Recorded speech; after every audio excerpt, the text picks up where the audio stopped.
Well, hello and welcome. It's time for session number 7 in the authority of the believer. This session is called Forgiven and Healed. So far, we have looked at God created man in his image, which gave him the ability to do a lot of things. Gave him free will, the ability to create, the ability to control things. But God gave him a sphere of authority, limits to work in.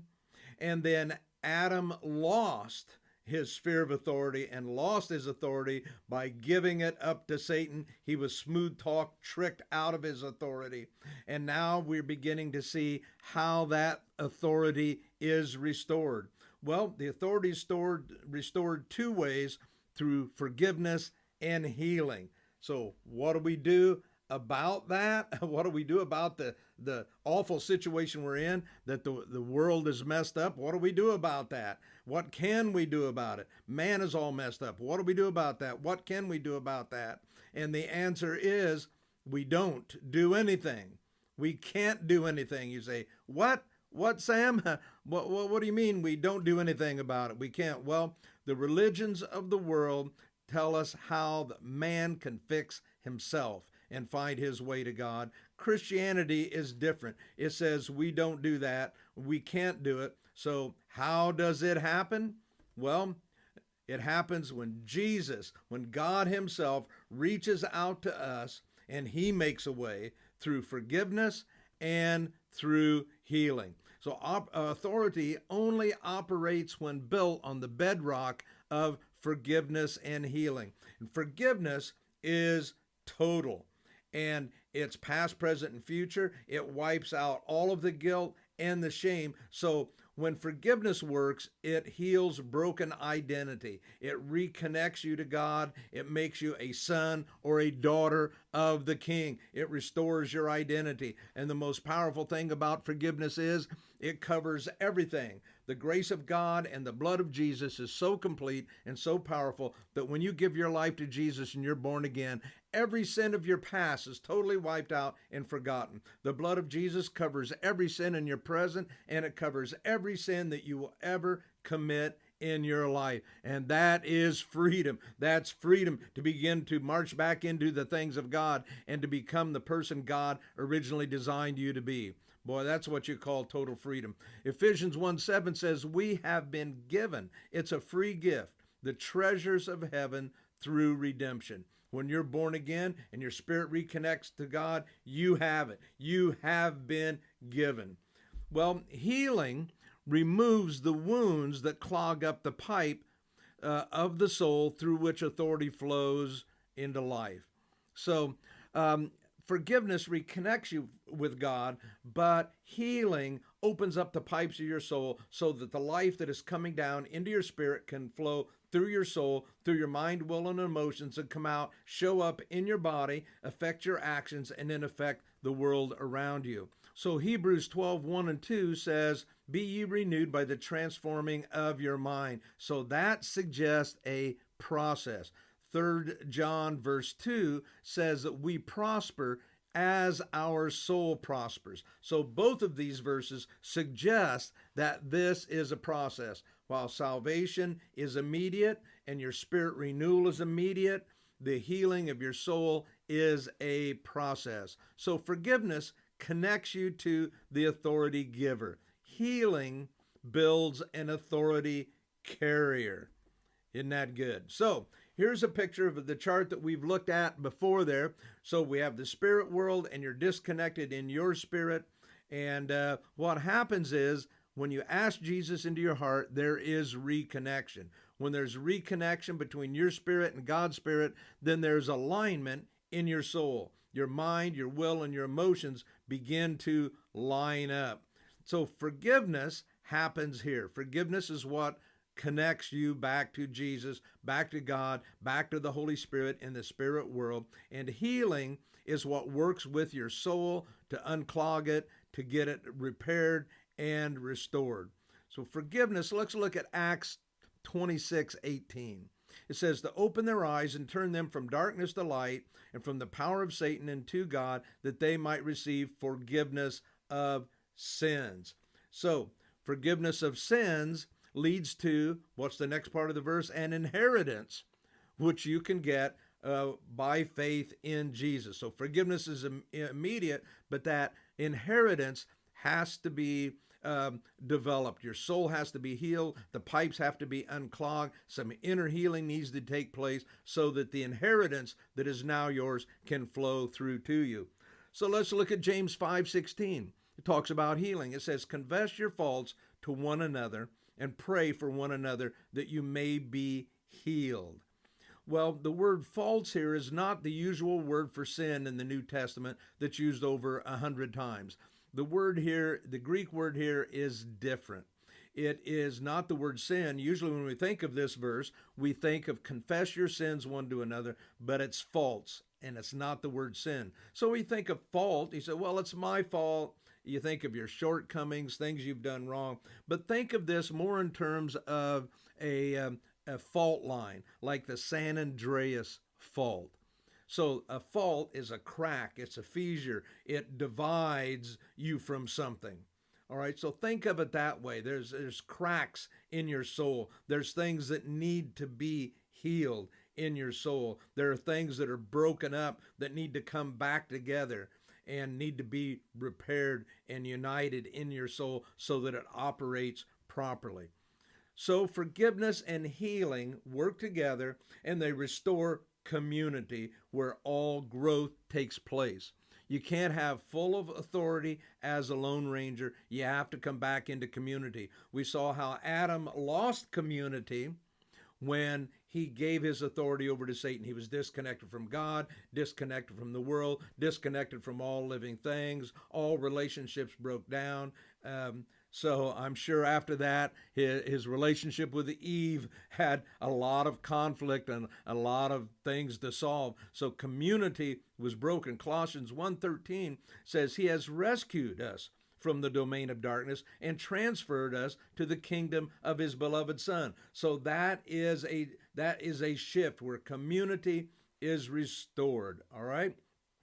1 John chapter 1 verse 7 says, when we are cleansed by the blood of Jesus, we have fellowship one with another. And that word koinonia there is deep fellowship with each other, deep connection with each other. So forgiveness and healing restores community. All right, forgiveness and healing also restores identity. And out of your identity, all action takes place. If you don't think that you are worthy, then you won't take action on something the Word promises you, an inheritance that the Word says is yours. So forgiveness and healing have to work. Healing has to work. 2 Corinthians 5:17 says, I am a new creation in Christ Jesus. Well, we know how hard it is sometimes for that new creation to come out. But as healing takes place, identity is restored and action begins to take place. You're freed up to move in your faith and to accomplish things and to take dominion and begin to move back into what is yours in Christ Jesus, that Adam law. True belief results in action. Romans 10:19 says, if you will confess with your mouth that Jesus is Lord and believe in your heart. So it takes not only believing in your heart, it takes confession with the mouth. So that's the first movement we get when we accept Jesus. It's also the first movement we'll see that we take when we begin to retake our authority. So two actions are required for belief to come out and take effect in your life. One, you have to say it with your mouth. Romans 10:9 says, if you confess with your mouth, then you will be saved. And Acts 2:38, Peter told them to be baptized in water for the remission of sins. So water baptism is an outward action. That's a big action where you are buried into the water with Jesus and raised up out of the water in new resurrection life with Jesus. Those two actions there help cement what's going on in your life. They help unclog the pipes. They get forward motion going in your life. So belief without action is really not belief at all. And that will block alignment and stop transformation. Belief is what moves truth from the mind to the heart, but the action is what really puts that thing in gear and moves truth from the mind to the heart. So for you to just think, well, I have authority, and just to know it mentally, if it doesn't get moved, if you don't take action on it, then your heart won't fully embrace it and it won't show up in your life as it should. So right here between Jesus and your spirit, his spirit and your spirit, there's a reconnection. That's where new birth takes place. Then that leads to a healing of the soul, or it should.